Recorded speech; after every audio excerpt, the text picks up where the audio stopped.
say we have to understand the traps of shaitan. You know, the amazing thing about shaitan is he is very patient. وہ بہت صبر سے چلتا ہے، آہستہ آہستہ آہستہ آہستہ آہستہ آپ کو لیتا جاتا ہے حتیٰ کہ آپ وہ ایکشن ہم لوگ کر دیتے ہیں. شروع میں نہیں کہے گا کہ کسی کے پاس شیطان آ کے نہیں کہے گا بات سنو نماز نہ پڑھو، بات سنو زنا کرو، کبھی نہیں کہے گا. کیا بولے گا کہ ٹھیک ہے نماز پڑھ لو، اچھی بات ہے، بہت لازمی پڑھنی ہے، نماز نہیں چھوڑ سکتے ہو، لیکن ابھی تو 3 گھنٹے پڑھے نماز کے قضا ہونے میں، ابھی تو تم یہ گیم کھیل لو یا اس دوست سے فون بات کر لو، وہ جو تمہارا کام ہے پریزنٹیشن بنانی ہے وہ کر لو، باتیں پڑھ لینا، ٹائم ہے ابھی.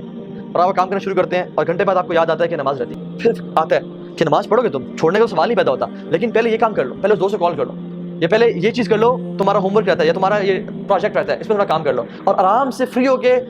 دل کی تسلی کے ساتھ فوکس ہو کے نماز پڑھنا. تو آپ کو اس نے کیا کہا کہ پرائرٹی تمہاری یہ ہے جب فری ہو جاؤ گے پھر نماز پڑھ لینا، اور آپ اس میں انوالو ہوئے حتیٰ کہ 2 گھنٹے گزر گئے اور آپ کو اچانک سے یاد ہے کہ اوہ نماز چلی، اور پھر آتا ہے کہ آپ کیا قضا پڑھو گے تم، اور اب عصر کی نماز کا ٹائم ہو گیا ہے، تم نے فجر بھی چھوڑ دی، زور بھی چھوڑ دیا، اب تم عصر کے سامنے اللہ کے سامنے کھڑے ہو، اب کل سے 5 وقت کی نماز پڑھنی ہے، اور پھر آپ کہتے ہیں ہاں میں کل سے 5 وقت کی نماز پڑھوں گا، اور یہ کل کبھی نہیں آتا حتیٰ کہ انسان کورٹ میں چلا جاتا ہے. یہ میں اپنا پرسنل ایکسپیرینس بتا رہا ہوں آپ کو. میں جب یونیورسٹی میں تھا when I was not practicing، یہ تو میرا حلیہ بالکل بھی نہیں تھا اور ہم لوگ برائی میں تھے، تو میں اس چیز کو سمجھتا تھا کہ نماز بڑی انپورٹنٹ ہے، لیکن ہوتا کیا تھا کہ چلو ابھی ٹائم ہے، پڑھ لیتے ہیں پڑھتے ہیں، کرتے کرتے ایک نماز چھوٹی، 2 چھوٹی، اب کل سے پوری پڑھیں گے، باقی بھی چھوڑ دیں سارے، اور کل اگلے دن صبح اٹھے ہی 8 بجے وہ فجر گئی، اور جب فجر گئی تو پھر اب کل سے 5 وقت کی پڑھیں گے. تو دس از ہاؤ شیطان پلیز. اسی طرح سے زنا کے معاملے میں، فورنیکیشن کے معاملے، وہ نہیں کہے گا کہ چلو یہ عورت ہے اس کے ساتھ تم بدفعلی کرو، وہ کہے گا کہ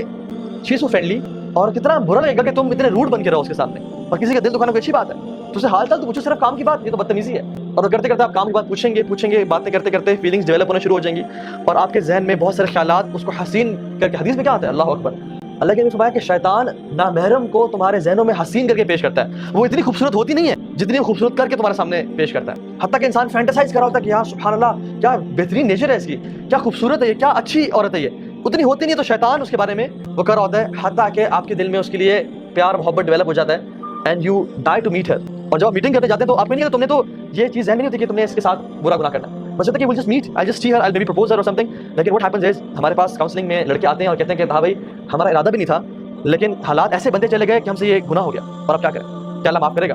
اور پھر آتا ہے اور کہتا ہے کہ اب تم نے اتنا بڑا گناہ کر لیا، اب تم اسے چھوڑ دو گے یا تمہیں اللہ تعالیٰ معافی نہیں کرے گا، تم کس طرح رب کے سامنے معافی مانگو گے، تم نے تو یہ پرومس کیا تھا کہ میں یہ گناہ نہیں کروں گا. تو اللہ سے بھی نا امید کرتا ہے. آدم علیہ السلام سے اس نے یہ گناہ کروایا نا، لیکن توبہ کروانا، کیونکہ فرسٹ ایکسپیرینس تھا اس کا آدم کے ساتھ علیہ السلام، توبہ کروانا جو ہے نا اسے نا امید نہیں کر سکا. آدم علیہ السلام نے کیا کیا، ربنا ظلمنا انفسنا وان لم تغفر لنا وترحمنا لنكونن من الخاسرین. تو اس نے ارادہ کیا کہ آج کے بعد میں ان کو گناہ بھی کرواؤں گا اور کہوں گا کہ تم اس منہ سے توبہ کرو گے. 100 چوہے کھا کے بلی حج کو چلی، یہ جو باتیں نا کہ اللہ سے نا امید کر دینا، دس از ہاؤ شیطان پلیز. تو وی ہیو ٹو انڈرسٹینڈ کہ ہم نے شیطان کو ٹیکل کہاں پہ کرنا ہے. the first thought comes to our mind، اس کو وہیں پہ روکنا.